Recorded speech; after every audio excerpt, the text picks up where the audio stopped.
조선시대 영조대왕의 입에서 15cm가 넘는 살아있는 회충이 튀어나왔다는 충격적인 기록, 실록에 그대로 남아 있습니다. 사극 속 화려한 한복과 웅장한 궁궐의 이미지 뒤에는 상상조차 하기 힘든 위생의 민낯이 숨어 있었죠. 1821년 순원왕후가 고열에 시달리며 쓰러진 사건, 그 원인은 궁궐 안을 떠도는 보이지 않는 위협이었습니다. 전문가들은 당시 집단 역병의 근본 원인을 현대적 위생 개념의 완전한 부재로 지목합니다. 지금부터 화려함에 가려진 한양의 오염된 실태와 왕실까지 위협했던 기생충의 역사, 본격적으로 파헤쳐 봅니다.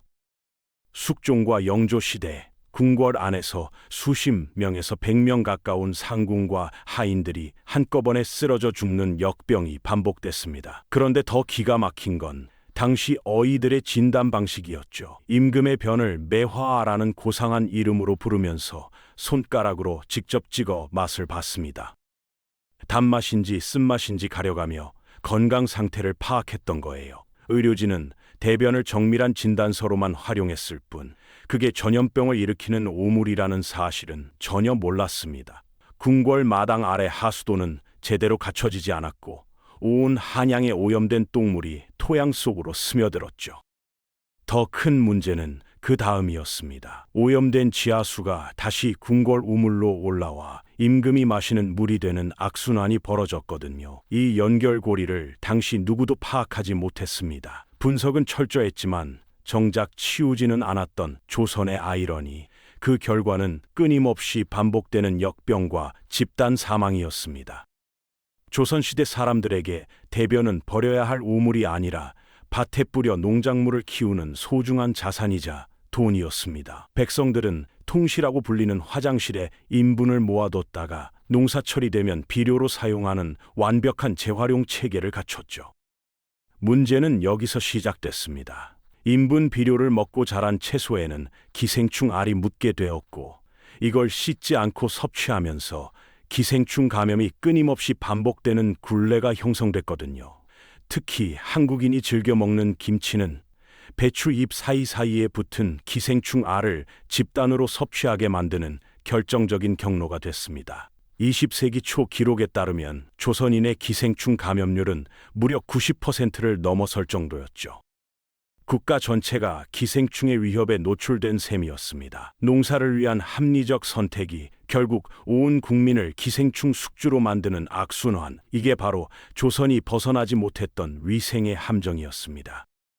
유적지 발굴 결과 경복궁과 종묘의 지층에서 엄청난 양의 회충과 편충 알이 쏟아져 나왔습니다. 신분을 가리지 않는 감염 실태를 그대로 증명한 거죠. 왕이나 양반 계층은 종이가 귀했던 시절이라 용변 후 뒤처리에 무명천이나 비단을 사용했고 이걸 빨아서 재사용하기도 했습니다.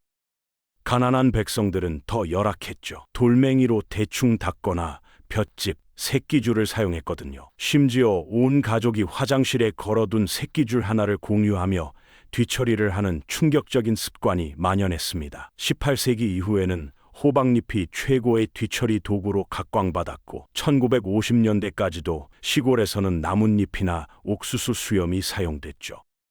신분이 높든 낮든 제대로 된 위생 개념 없이 살았다는 점은 같았습니다. 다만 사용하는 도구의 재질만 달랐을 뿐 기생충과 질병 앞에서는 모두가 평등하게 무방비 상태였던 겁니다. 18세기 한양 인구가 20만 명을 넘어서며 런던보다 4배나 큰 대도시가 됐습니다. 하지만 도성 안 오물 처리 시설은 전무했죠. 도심에서는 농사를 짓지 않아 비료 수요가 없었기에 사람들은 오물을 마당에 말리거나 하천에 무단으로 방류했습니다. 실학자 박재가는 하천 다리 밑에 오물이 덕지덕지 붙어 있어 비가 오지 않으면 씻겨 내려가지 않는 참담한 실태를 비판했죠. 장마철이 되면 상황은 더 끔찍해졌습니다. 지대가 낮은 민가와 궁전 안으로 똥물이 역류하여 방 안까지 가득 차는 대참사가 벌어졌거든요. 자수궁 같은 곳도 예외가 아니었습니다.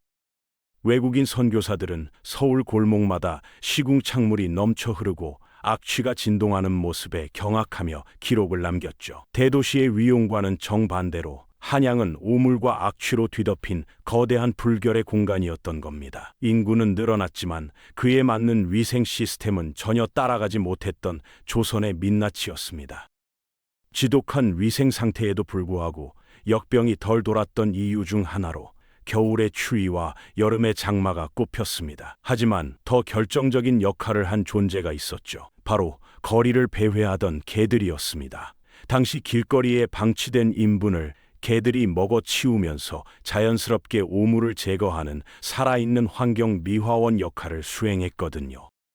아이들이 길에서 볼일을 보면 즉시 개가 달려와 이를 처리하는 게 당시에는 지극히 일상적인 풍경이었습니다. 외국인 관찰자들은 조선의 개들이 도시 위생을 유지하는 일 등 공신이라는 흥미로운 기록을 남기기도 했죠. 하지만 이러한 방식은 근본적인 위생 해결책이 되지 못했습니다. 전염병의 위협은 늘 상존하고 있었고 개들이 처리하지 못한 오물은 여전히 거리 곳곳에 쌓여갔죠.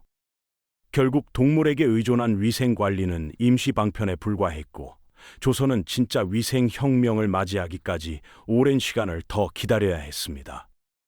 1898년 한성부 위생 규칙이 발표되면서 노상 방뇨와 오물 무단 투기를 엄격히 금지하는 국가 차원의 개혁이 시작됐습니다. 순검이라 불리는 경찰들이 거리에서 볼일을 보는 사람들을 감시하여 곤장을 치거나 벌금을 물리는 강도 높은 단속을 펼쳤죠. 그런데 진짜 문제는 따로 있었습니다. 근대화 과정에서 일본 회사들이 분뇨 처리권을 독점하자 조상 대대로 분뇨를 팔아 수익을 내던 백성들은 큰 타격을 입었거든요. 더 황당한 건 자신의 집 오물을 치우기 위해 오히려 일본인에게 돈을 지불해야 하는 상황이 된 겁니다. 백성들의 분노는 극에 달했죠. 당시 신문에는 조선인의 대변 권리가 일본인에게 넘어가니 똥구멍이 원수로다라는 웃지 못할 논설이 실리기도 했습니다.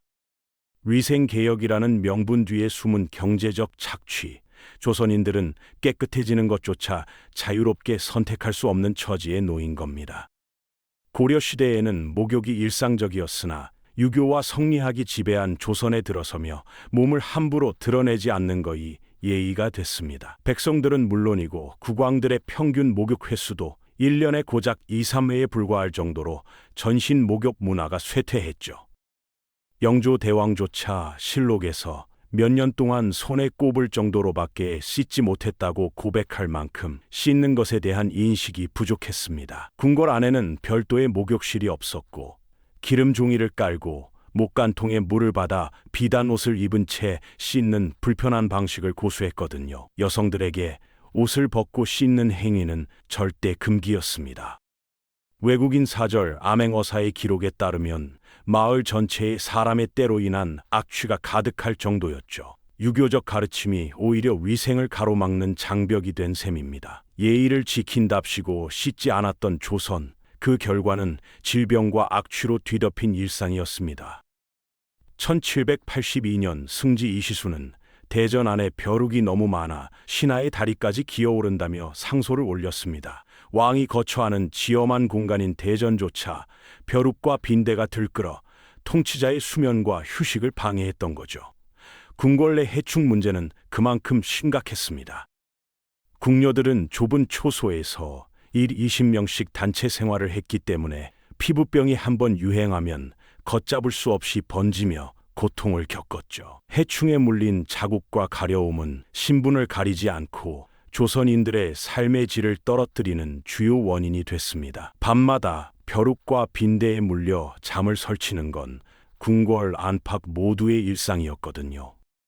이러한 열악한 환경 속에서 사람들은 매일같이 해충 및 질병과 사투를 벌이며 생존해야 했습니다. 임금의 침소마저 안전하지 않았던 조선, 벼룩과 빈대는 신분의 높낮이를 구분하지 않고 모두를 괴롭혔던 보이지 않는 적이었습니다. 위생이 무너진 사회에서는 권력조차 해충을 막을 수 없었던 겁니다. 16세기 임진왜란을 거치며 일본군에 의해 전파된 매독, 당시 천포창이라 불렸던 이 질병은 조선 전역으로 급격히 확산됐습니다. 당시 의학 수준으로는 매독을 치료할 수 없었기에 절망에 빠진 사람들 사이에서 끔찍한 미신이 성행했죠. 어린아이의 간을 먹으면 매독이 낫는다는 악랄한 미신 때문에 실제 살인 사건까지 일어나는 사회적 혼란이 빚어졌습니다. 이제마와 같은 선구적인 의학자는 매일 씻는 것이 질병 예방에 필수적이라고 주장하며 환자들을 직접 씻기기도 했거든요. 하지만 유교 가르침을 어긴다는 비난과 압박 속에 이러한 혁신적인 위생 주장은 주류 사회에서 배척당하는 시련을 겪었습니다. 질병 앞에서 무력했던 조선은 과학 대신 미신에 매달렸고 그 결과는 더 큰 비극이었죠. 제대로 된 위생관념만 있었다면 막을 수 있었던 전염병이 무지와 편견 때문에 더 많은 희생자를 낳았던 겁니다. 19세기 말 서울에 현대적인 공중 목욕탕이 등장하며 조선의 위생 문화는 거대한 전환점을 맞이하게 됩니다. 초기에는 타인 앞에서 몸을 드러내는 것에 대한 거부감이 컸으나 목욕 후의 상쾌함이 입소문을 타며 점차 이용객이 늘었죠. 평생 제대로 씻어본 적 없던 백성들이 처음 목욕탕을 경험한 후 이렇게 시원한 줄 알았다면 진작 씻었을 것이라며 탄식했습니다. 제대로 씻지 못해 역병으로 가족을 잃었던 사람들은 깨끗한 물의 가치를 뒤늦게 깨달으며 눈물을 흘리기도 했거든요. 목욕탕에서 때를 밀고 나온 사람들은 마치 새로운 삶을 얻은 것처럼 감격했습니다. 이처럼 씻는 문화의 보급은 조선인들이 오랫동안 시달려온 악취와 질병의 굴레에서 벗어나는 결정적 계기가 됐죠. 수백 년간 유지됐던 불결의 역사가 비로소 끝을 향해 가고 있었습니다. 목욕탕이라는 작은 공간이 조선 사회 전체의 위생혁명을 이끌어낸 겁니다. 조선의 역사는 화려한 비단옷 뒤에서 기생충 및 오염된 환경과 끊임없이 싸워온 민초들의 끈질긴 생존 기록입니다.